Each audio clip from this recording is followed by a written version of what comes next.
Tapi hari ini ada sesuatu yang jauh lebih penting yang Tuhan ingin sampaikan kepada kita. Ada sesuatu yang jauh lebih penting. Dan itu menyangkut juga tentang kehidupanmu.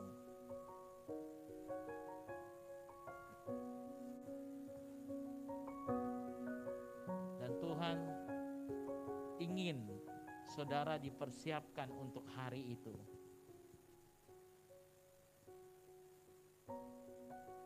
Mari kita baca Matius 22 mulai dari ayat 1 sampai ayat yang ke-14.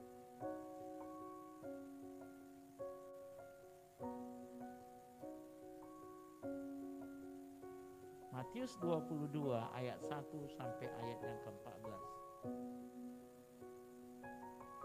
Ini ayat hasil pertanyaan saya dengan Tuhan. Tuhan, apa yang harus kusampaikan di tanggal 1 Januari kepada umat-Mu? Dan ini yang diberikannya untuk saya bagikan kepada saudara. Mari kita baca bersama-sama ayat 1 sampai ayat yang ke-14. 1, 2, 3. Lalu Yesus berbicara pula dalam perumpamaan kepada mereka, hal kerajaan sorga seumpama seorang raja yang mengadakan perjamuan kawin untuk anaknya. Ia menyuruh hamba-hambanya memanggil orang-orang yang telah diundang ke perjamuan kawin itu, tetapi orang-orang itu tidak mau datang. Ia menyuruh pula hamba-hamba lain, pesannya, katakanlah kepada orang-orang yang diundang itu, sesungguhnya hidangan telah kusediakan, lembu-lembu jantan dan ternak piaraanku telah disembelih, semuanya telah tersedia, datanglah ke perjamuan kawin ini. Tetapi orang-orang yang diundang itu tidak mengindahkannya. Ada yang pergi ke ladangnya, ada yang pergi mengurus usahanya, dan yang lain menangkap hamba-hambanya itu, menyiksanya dan membunuhnya.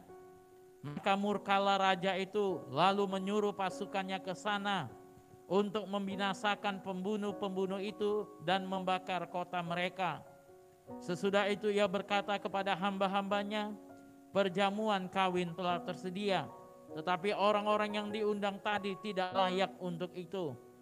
Sebab itu pergilah ke persimpangan-persimpangan jalan dan undanglah setiap orang yang kamu jumpai di sana ke perjamuan kawin itu. Maka pergilah hamba-hamba itu dan mereka mengumpulkan semua orang yang dijumpainya di jalan-jalan, orang-orang jahat dan orang-orang baik, sehingga penuhlah ruangan perjamuan kawin itu dengan tamu. Ketika raja itu masuk untuk bertemu dengan tamu-tamu itu, ia melihat seorang yang tidak berpakaian pesta. Hai saudara, bagaimana engkau masuk kemari dengan tidak mengenakan pakaian pesta? Tetapi orang itu diam saja. Lalu kata raja itu kepada hamba-hambanya, ikatlah kaki dan tangannya, dan campakkanlah orang itu ke dalam kegelapan yang paling gelap. Di sanalah akan terdapat ratap dan kertak gigi. Sebab banyak yang dipanggil, tetapi sedikit yang dipilih. Haleluya. Dari mulai ayat yang kedua ini Yesus katakan apa? Hal kerajaan surga seumpama seorang raja yang mengadakan perjamuan kawin untuk anaknya. Haleluya. Hal kerajaan surga seumpama seorang raja yang sedang mengadakan perjamuan kawin untuk anaknya. Kira-kira kalau raja mengadakan perjamuan kawin untuk anaknya, gimana saudara? Ini ada beberapa bapak-bapak di sini yang sudah pernah mengadakan pesta. Ada Pak Das, ada Pak Peri, Pak PJ belum ya? Ya, siapa lagi bapak yang udah buat pesta untuk anaknya? Pak Christian udah?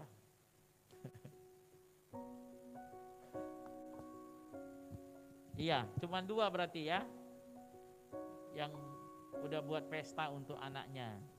Dan saudara yang pernah datang di pesta mereka pasti, wah, bapak itu kepingin buat pesta anaknya semeriah mungkin. Amin. Semeriah mungkin. Apalagi kalau bapaknya itu seorang raja. Kalau bapaknya itu seorang raja. Kalau bapak yang biasa-biasa saja ingin anak-anaknya pesta itu semeriah mungkin, apalagi raja. Seorang raja itu tamunya pasti gak terhitung, saudara. Karena rakyatnya pasti semua ingin lihat. Jadi teringat dengan pesta kawin anaknya Jokowi, saudara, di Medan ya. Orang Medan semuanya kepingin lihat waktu itu. Banyak orang datang dari mana-mana. Dari seluruh penjuru Indonesia datang untuk menghadiri pesta pernikahan anak Jokowi. Anak presiden. Seperti itu namanya pesta pernikahan anak seorang raja. Raja itu sudah bagi undangan kemana-mana. Dan persiapan sudah diadakan. Segala jenis daging sudah dipotong, saudara. Wah, pasti meriah sekali pesta itu.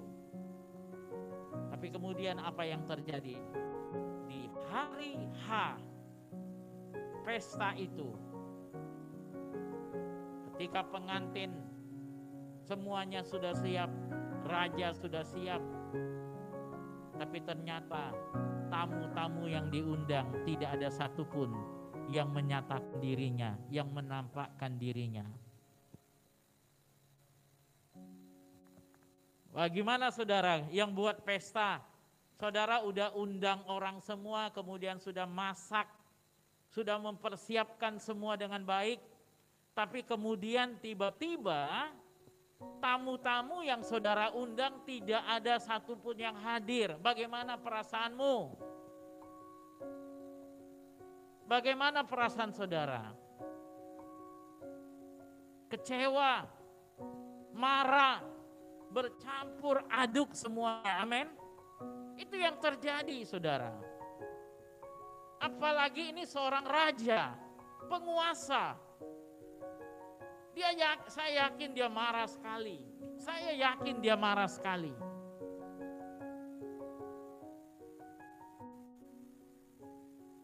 Ini orang-orang tidak menghargai saya.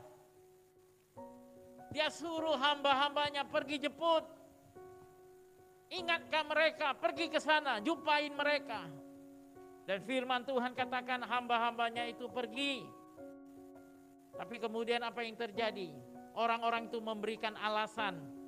Katanya ada yang bilang, kami pergi ke ladang.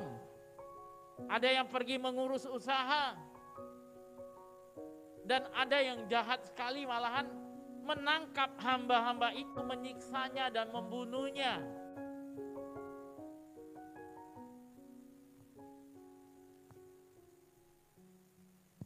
Mengerikan, saudara.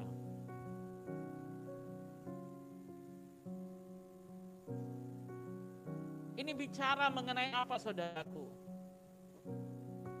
Bagaimana seorang raja berbelas kasihan mengundang orang-orang yang sebenarnya tidak selevel dengan dia.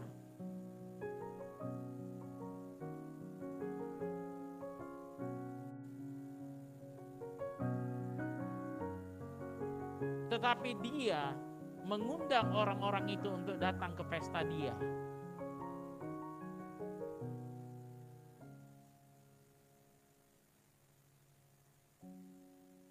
Raja surga mau mengadakan pesta perjamuan kawin untuk anaknya yang tunggal, Yesus Kristus. Dan dia menyuruh hamba-hambanya untuk pergi ke segala penjuru dunia untuk menyampaikan berita sukacita itu. Ayo undangan diberikan. Ayo datang ke jamuan pesta kawin anak domba. Yesus, sang raja itu mengadakan pesta. Banyak yang dipanggil. Banyak yang dipanggil, saudara. Tetapi orang-orang yang dipanggil ini banyak yang cuek, banyak yang tidak peduli dan tidak menghargai panggilan Tuhan. Mereka ada yang sibuk mengurusi usahanya. Sorry, kami nggak sempat. Kami harus urus usaha kami. Kalau kami tidak urus usaha kami, bagaimana kami bisa seperti ini? Bagaimana kami bisa berhasil? Bagaimana kami bisa kasih makan anak-anak kami?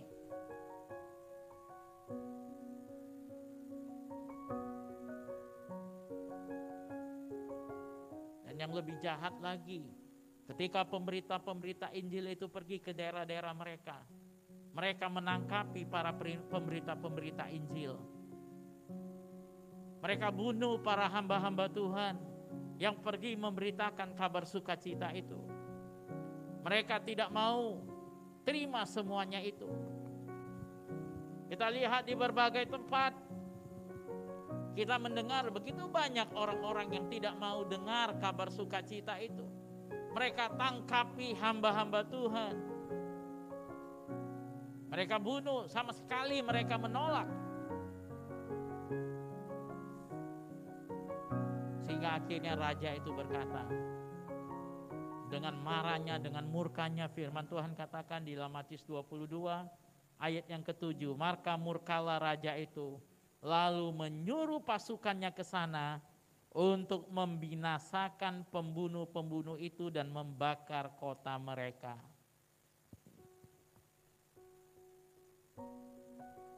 Dan ini bukan cerita main-main, saudara.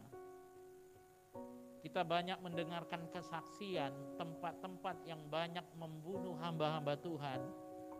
Ada satu daerah di India, di daerah Orissa. Malam itu mereka kuliti, mereka tangkapi hamba-hamba Tuhan, 2 keluarga misionaris. Tahu apa yang terjadi besok paginya? Tanah terbelah, seluruh kampung itu masuk ke dalam tanah, dan tanah itu nutup lagi. Ini yang terjadi.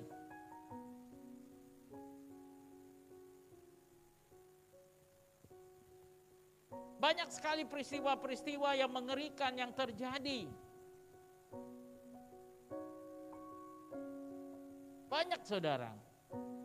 Tempat-tempat. Saudara bisa tanya aja sejarah Munson dan Ludwig yang mati dibunuh di Tanah Batak.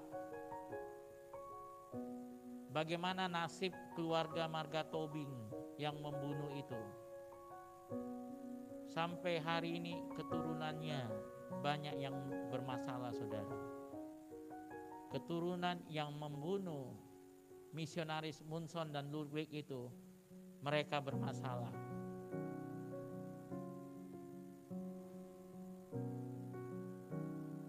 Sampai hari ini, saudara. Jangan saudara pikir Tuhan itu baik, Tuhan gak akan melakukan hukuman. Banyak sekali orang-orang yang telah dapatkan hukuman.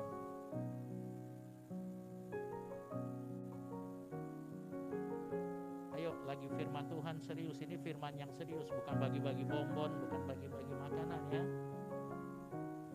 Tolong serius dengarkan firman Tuhan.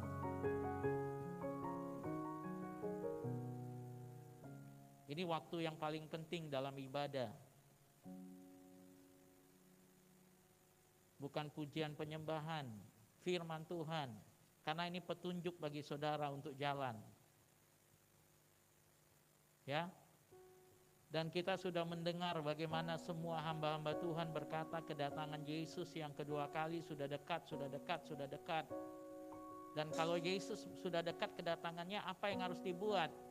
Ini yang harus saudara tahu, apa yang harus diperbuat. Apa yang harus diperbuat. Dan inilah yang harus saudara perhatikan.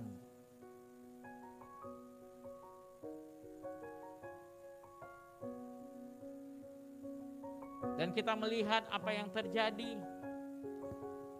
Akhirnya raja itu menyuruh hamba-hambanya untuk pergi ke persimpangan-persimpangan jalan dan mengundang setiap orang yang dijumpai di sana masuk ke pesta perjamuan kawin itu.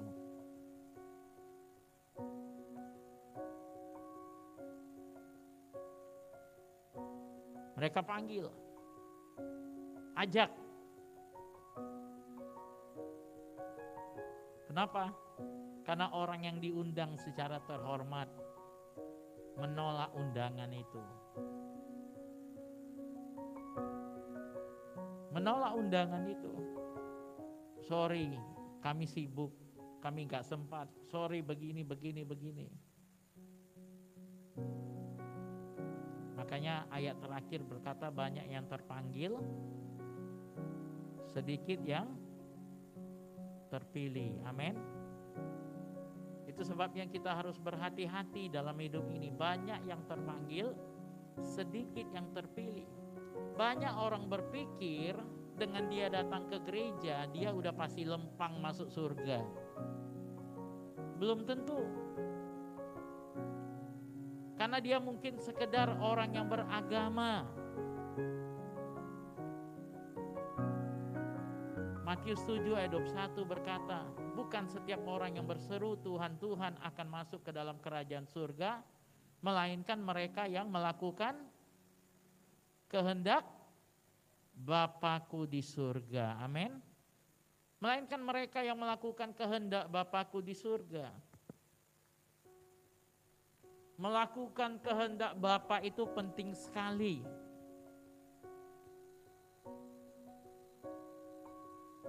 Karena itulah yang akan mengantarkan engkau menerima berkat-berkat Tuhan.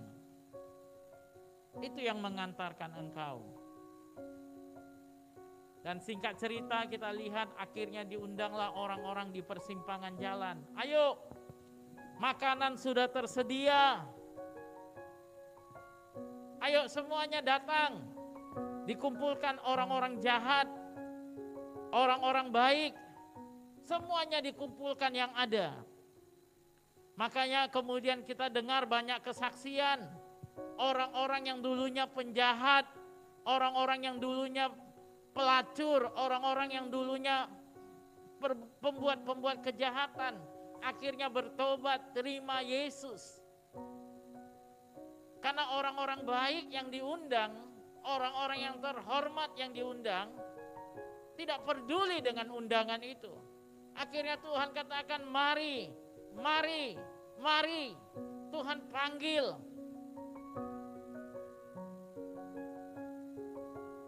Ayo masuk ke dalam pesta perjamuan kawin.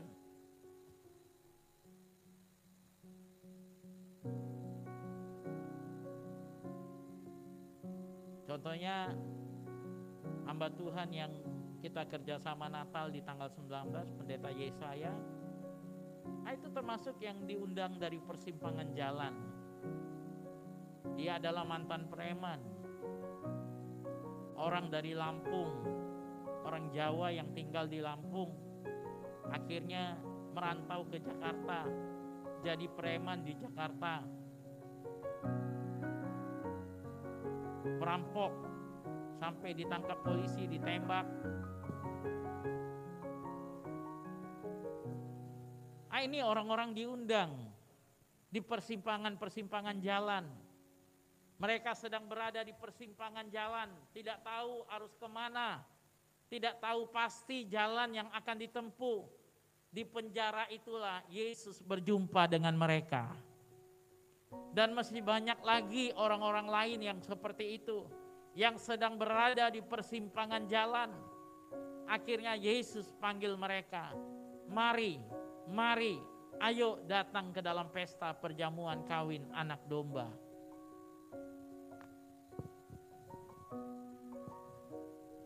Semua diundang. Tapi kemudian apa yang terjadi? Ayat 11, ketika raja itu masuk untuk bertemu dengan tamu-tamu itu, apa katanya? Ia melihat seorang yang tidak berpakaian pesta. Loh, orang yang diundang bukan orang yang memang lagi siap-siap mau ke pesta. Yang diundang siapa? Orang yang disimpang. Ayo datang. Ya udah pasti dia nggak siap dengan pakaian pesta. Kan bingung kita dengan raja ini ya. Udah dia undang orang-orang yang memang di persimpangan jalan, yang memang sebenarnya tidak siap keadaannya menghadiri pesta, masuk ke dalam gedung pesta, dan ketika raja melihat ada satu yang tidak berpakaian pesta.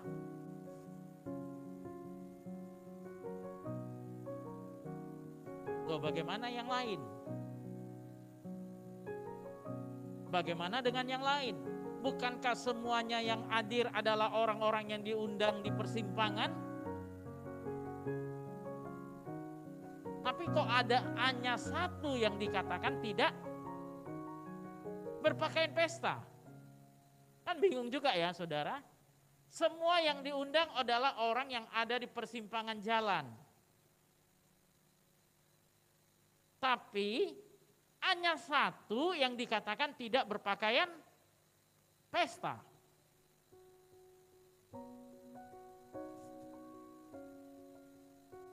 Apa yang terjadi di sini?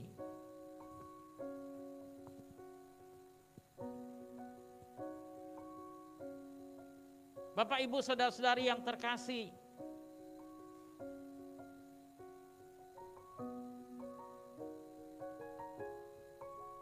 ini adalah bicara mengenai sikap.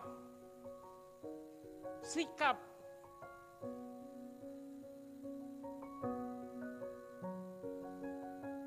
Ketika saudara dikatakan, ketika saudara ada di persimpangan-persimpangan, tapi kemudian saudara diundang ke sebuah tempat dengan berkata, Pak Jokowi undang kamu loh.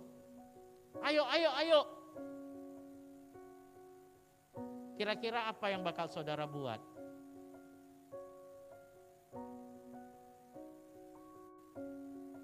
Apa yang saudara bakal buat? Ya? Sekalipun saudara di simpang, lagi di pasar, pasti saudara akan coba cari sisir, saudara akan coba merapikan diri. Amin. Amin. Saudara akan bilang, tunggu. Pinjam dulu kaca. Bang Semi mau lewat. Langsung Natali. Lihat kaca. Aku lagi.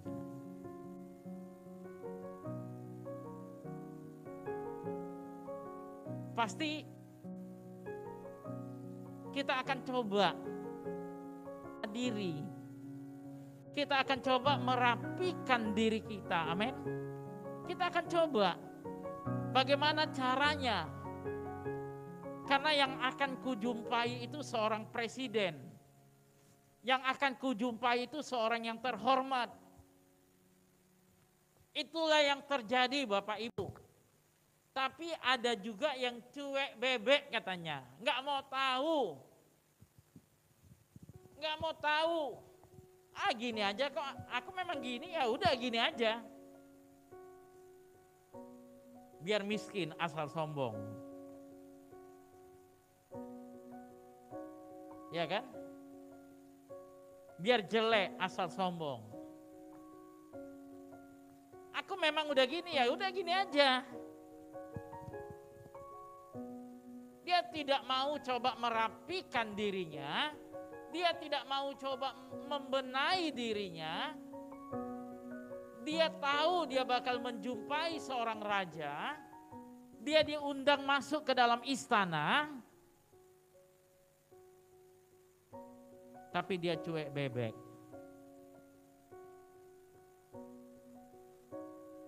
Itu sebabnya ketika raja masuk, firman Tuhan katakan, ayat 11, ia melihat seorang yang tidak berpakaian pesta, ia berkata kepadanya, "Hai saudara, bagaimana engkau masuk kemari dengan tidak mengenakan pakaian pesta?"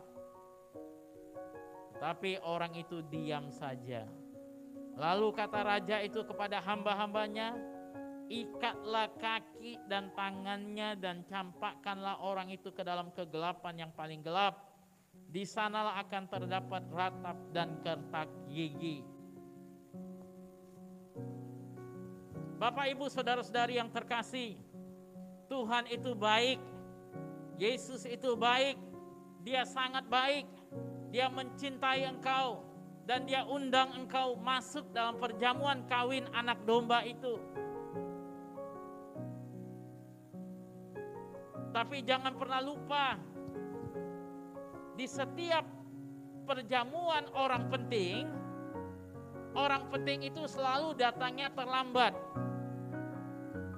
Ada masa waktu antara kehadiran tamu dengan kehadiran pemimpin yang penting tadi, apalagi itu raja. Makanya kalau saudara terima undangan di mana ada orang penting yang diundang, selalu dibawanya hadirlah 15 menit lebih awal. Itu undangannya biasa begitu.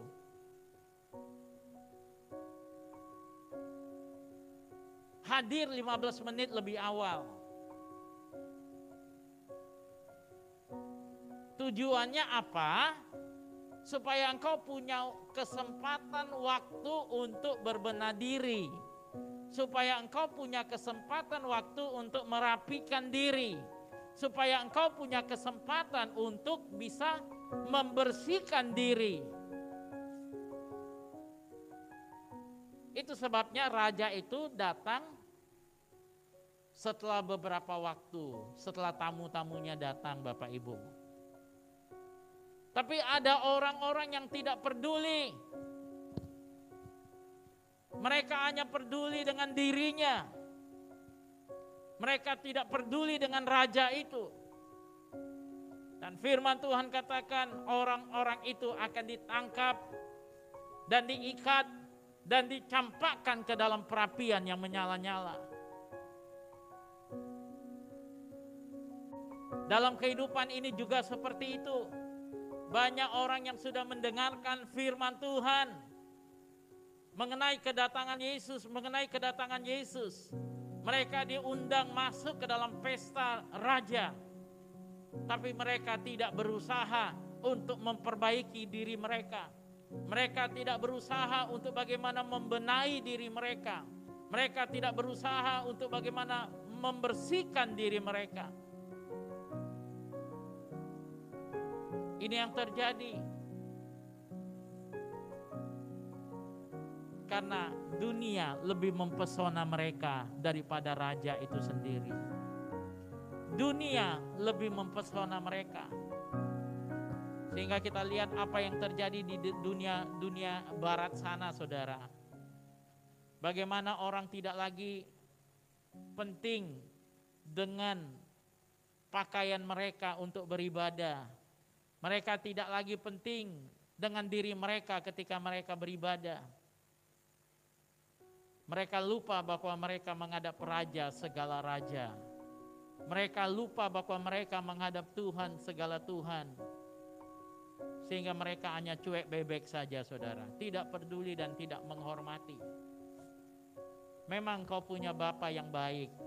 Memang kau punya Tuhan yang baik.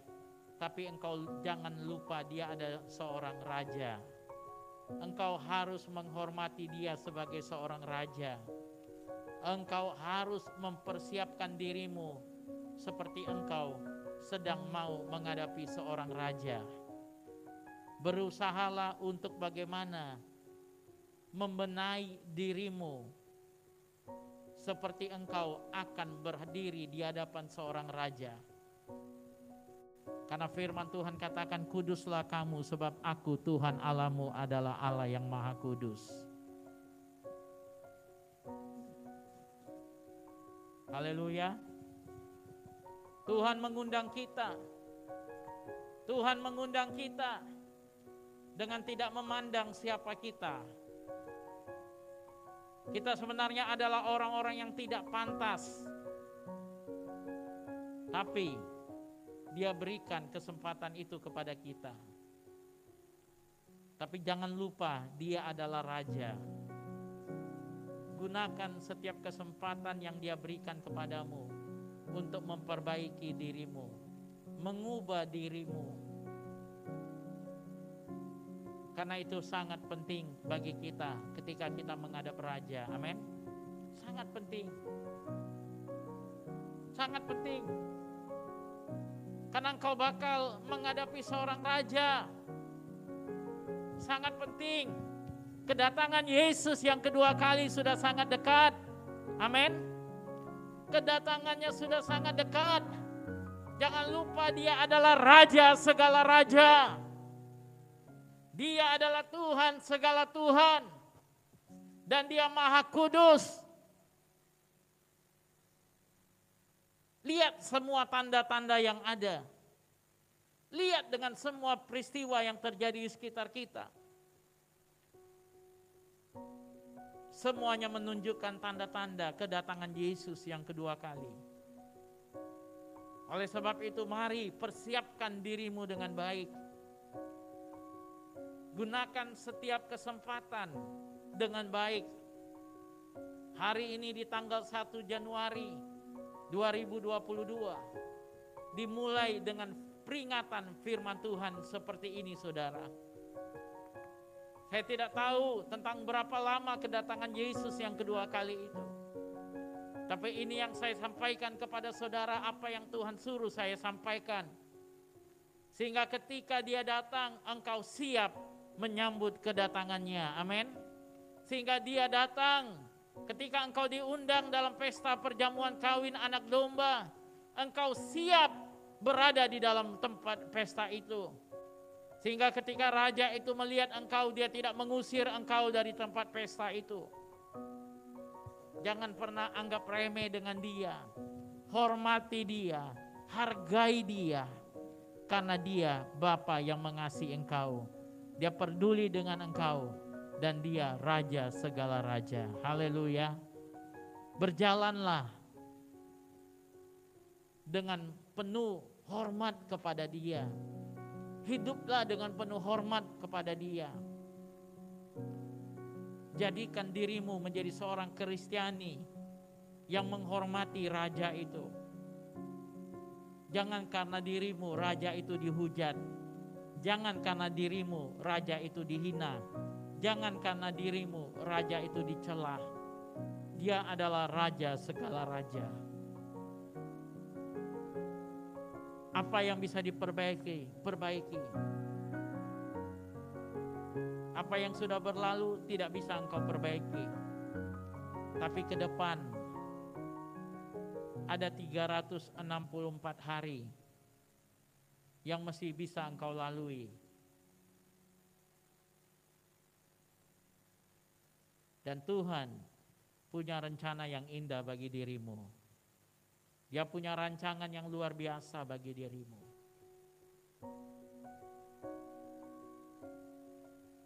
Haleluya. Berjalanlah selaras dengan Dia. Dia katakan dalam Yesaya 41 ayat 10. Mari kita baca bersama-sama.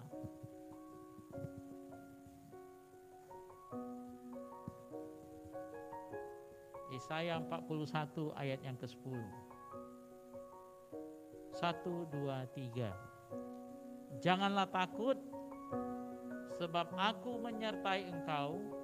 Janganlah bimbang, sebab aku ini Allahmu. Aku akan meneguhkan, bahkan akan menolong engkau. Aku akan memegang engkau dengan tangan kananku yang membawa kemenangan. Haleluya. Sini Sam. Ini yang terjadi, saudara. Ini tangan kanan. Tangan yang lebih kuat, saudara. Ini saudara yang berjalan di kota Medan atau dimanapun saudara berada. Tuhan katakan, aku akan memegang engkau dengan tangan kananku yang membawa kemenangan. Ini janji Tuhan. Dia akan pegang engkau dengan tangan kananmu, Tuhan yang penuh kemenangan. Oleh sebab itu ikuti jalan Dia. Ikuti seperti seorang anak yang memberikan dirinya dibimbing oleh bapaknya. Anak itu percaya kepada bapaknya. Ketika mau menyeberang jalan yang padat sekalipun, dia percaya dengan bapaknya. Ketika bapaknya pegang tangannya, dia percaya bapaknya tidak akan mencelakakan dia. Kemanapun pergi, katakan, Tuhan, pegang tangan kanan, pegang aku dengan tangan kananmu. Pimpin aku, kemana aku harus melangkah, tuntun aku, pegang aku. Tapi bisa juga begini, Tuhan pegang, tapi yang mimpin perjalanan saudara. Coba mimpin aja, ya kan? Tuhan diseret, yang punya jalan Dia.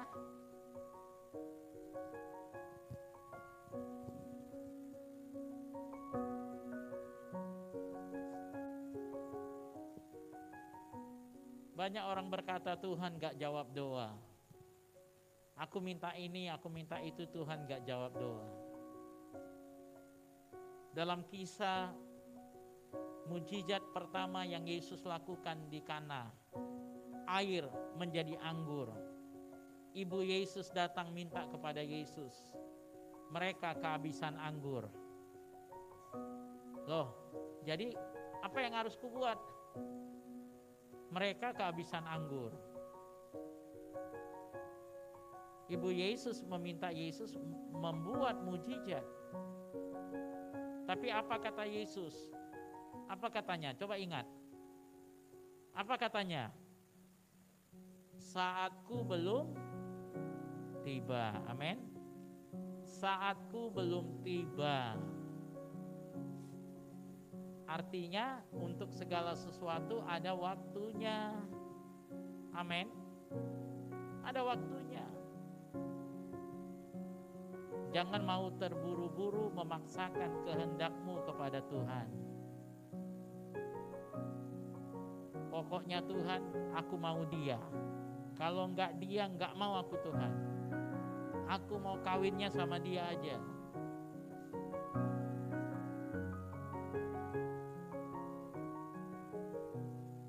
Banyak perempuan cantik di gereja ini dulu kayak gitu, saudara. Tuhan punya rencana yang lebih baik. Tapi dia bilang, enggak Tuhan, aku mau sama Dia. Perempuan cantik di gereja Elim dulu banyak.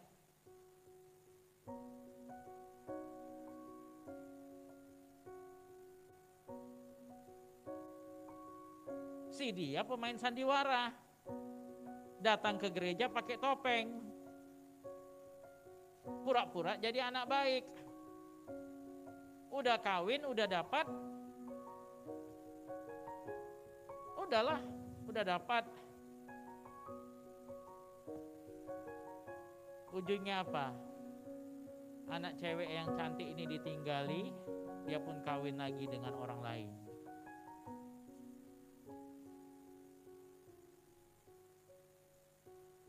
Banyak kisah-kisah. Banyak kisah-kisah, saudara. Kenapa? Melihat kekayaan, melihat kehebatan, kegantengan, melihat ini semua. Jangan engkau yang pegang tangan kanan Tuhan dan seret Tuhan. Jangan. Aku pokoknya Tuhan, usaha ini yang mau kubuat. Berkati Tuhan. Dia yang ngotot mau buka usaha itu, dia minta Tuhan berkati. Padahal Tuhan bilang rancangan yang ada padaku mengenai kamu adalah rancangan damai sejahtera, bukan kecelakaan. Tuhan sudah buat. Seperti cerita saya mengenai handphone, ingat saudara. Tuhan keluarkan dirimu. Mazmur 139, dengan tangannya dia keluarkan dirimu dari rahim ibumu. Setelah dia selesai membuat proyek tentang dirimu dari awal sampai akhir, baru kemudian dia keluarkan. Dia sudah memiliki rencana yang indah tentang dirimu. Bakal bagaimana engkau di umur 5 tahun, bakal bagaimana engkau di umur 10 tahun, bakal bagaimana engkau di umur 20 tahun. Dia sudah mimpi-mimpikan itu, saudara. Tapi kemudian engkau putuskan mau mengikuti jalanmu sendiri. Makanya engkau mengalami banyak hal dalam dirimu.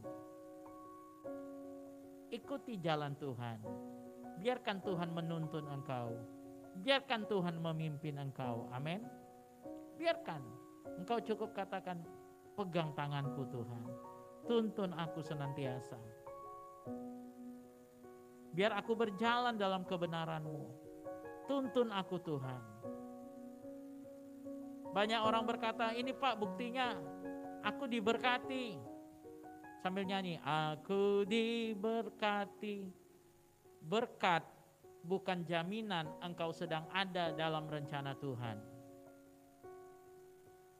Berkat bukan jaminan engkau sedang ada di dalam jalan Tuhan. Iblis bisa memberikan berkat ekonomi. Iblis bisa memberikan berkat kepada saudara. Engkau kelihatan kaya. Engkau kelihatan punya segalanya. Tapi berkat itu bukan dari Tuhan. Bisa terjadi. Makanya engkau akan kehilangan satu persatu. Punya uang yang banyak, tidak ada damai sejahtera dalam keluarga. Punya uang yang banyak, tidak ada berkat Tuhan dalam keluarga. Tidak ada sukacita, tidak ada semua berkat Tuhan. Berbeda berkat Tuhan dengan hanya sekedar berkat kekayaan saudara. Tuhan bisa memberikan kekayaan yang luar biasa. Kita sudah melihat cerita di dalam Alkitab, orang-orang yang kaya raya menjadi orang-orang yang terkaya di bumi pada waktu itu. Seperti Ayub, Abraham, kaya raya. Tuhan bisa berikan kekayaan kepada kita dengan tidak ada batasannya. Tentu saja karena Dia Maha Kuasa. Dia bisa buat apa saja. Tapi engkau perlu mengikuti jalannya. Engkau perlu mengikuti rancangannya. Engkau perlu berada di tempat yang tepat, Bapak Ibu. Berada tempat yang tepat sangat penting bagi kita.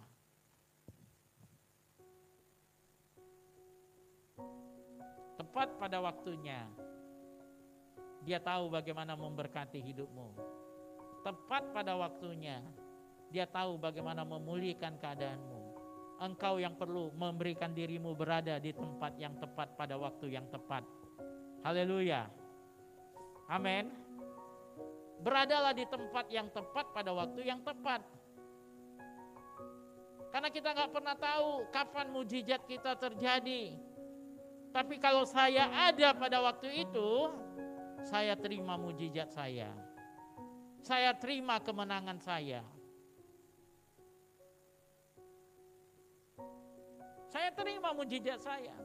Tapi kalau waktunya ibadah itu saya tidak ada, yang mana dalam ibadah itulah harusnya mujizat saya terjadi, tapi saya tidak ada, ya saya yang rugi. Amin. Saya yang rugi.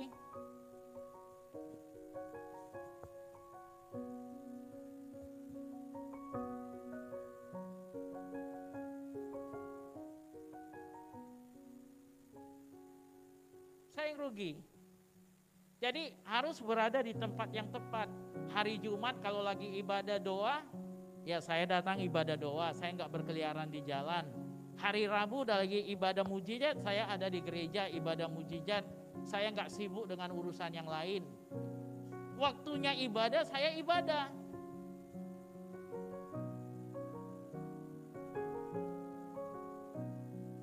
Apalagi orang yang sudah komitmen, membuat perjanjian, Tuhan aku mau melayani Engkau sepanjang tahun 2022. Ya berarti komitmenmu itu harus kau hargai. Harus kau hargai.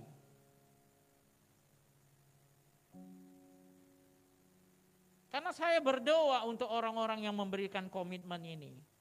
Saya ingat Tuhan, ingat komitmen mereka. Hargai mereka Tuhan. Tapi saya sering kali bentrok dengan Tuhan. Seperti Abraham yang bentrok ketika Tuhan mau membinasakan Sodom dan Gomora. Abraham bilang, Tuhan ada saudaraku di sana yang bernama Lot.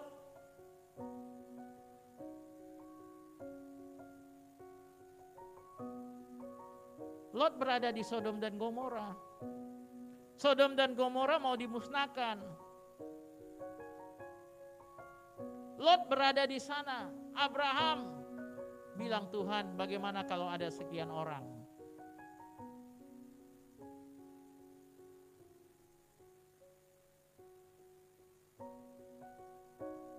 Bagaimana Tuhan?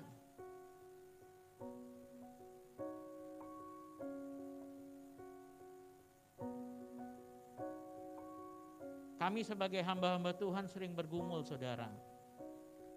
Bahkan mama saya itu sering saya marahin. Ibu saya sering saya marahin, kenapa? Sedikit oyong tidak mau datang ke gereja, tidak duduk ke gereja, saya marah. Ayo datang duduk gereja, perlu aku gendong. Beribadah. Karena kita nggak pernah tahu apa yang terjadi di dalam sana. Jatuh di sana, apa di sana. Ketika kita berada di luar jangkauan itu, kita nggak pernah tahu.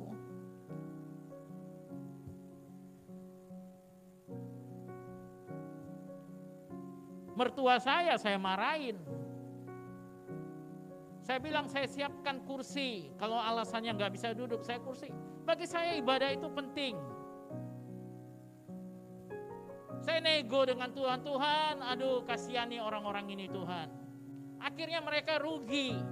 Dan kalau mereka rugi ya saya juga dirugikan. Rugi waktu lah, rugi inilah, rugi itu. Makanya ada istilah belalang pindahan. Ada 4 jenis belalang, saudara. Belalang pelahap, belalang perusak, belalang pelompat, belalang pindahan. Ya, belalang pindahan ini sedih kali kita bayar perpuluhan, dengan teratur kita kasih perpuluhan, kita kasih persembahan kita, semuanya baik. Tapi dari mana dia? Dia pindah dari orang-orang yang satu rumah dengan kita. Dia pindah dengan orang-orang yang dekat dengan kita. Karena apa? Orang ini tidak bayar perpuluhan, orang ini hidupnya suka-suka hati. Dia satu rumah. Dia mesti keluarga kita. Pindah ke kita. Sehingga kita setengah mati kerja, kumpulkan uang untuk bayar rumah sakit orang itu. Untuk bayar biaya dia. Untuk bayar utang-utang dia. Kita kerja, Tuhan memberkati kita. Makanya Tuhan bilang kepada Abraham, keluar dari rumah orang tuamu, keluar dari rumah sanak saudaramu, keluar dari negerimu, supaya aku bisa memberkatimu. Kenapa? Banyak celah yang terjadi. Banyak celah yang terjadi.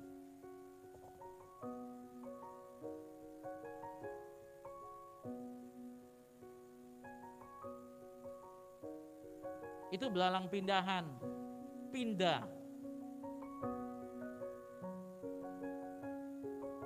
Jadi saya beritahu saudara supaya tahun 2022 ini semuanya berjalan baik. Saudara menerima kemenangan saudara, karena kehendak Tuhan hanya ingin memberkati anak-anaknya. Dia sangat cinta dengan anak-anaknya.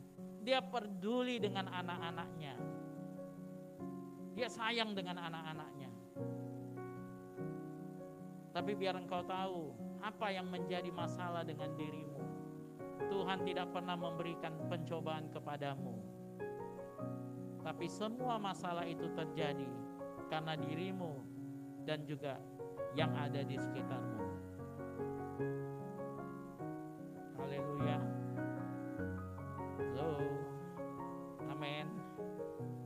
Ada belalang perusak, ada belalang pelahap, ada belalang pelompat, ada belalang pindahan. Perhatikan semuanya itu. Perhatikan semuanya itu. Pelajari apa maksudnya ini semuanya. Karena berkat Tuhan cukup bagi kita. Makanya ada lagu, hitung berkatmu satu-satu, jangan ada yang kau lupakan. Berkat Tuhan sekalian hitunglah, lihat bagaimana Tuhan berkatkan. Berkat Tuhan itu cukup bagi engkau. Jangan takut. Dia setia, dia terlalu setia, dia sangat baik kepada engkau. Tapi kecerobohan yang kita lakukan dalam menjalani hidup kita, itu yang mengambil berkat-berkat itu semuanya. Karena ketika kita sudah putuskan untuk menjadi milik Yesus, maka inilah menjadi aturan dan peraturan kehidupan kita. Berjalanlah seturut dengan firman ini, lakukan apa yang diperintahkan oleh firman ini. Maka tahun 2022 akan menjadi tahun yang penuh kemenangan bagi hidupmu. Tuhan memberkati.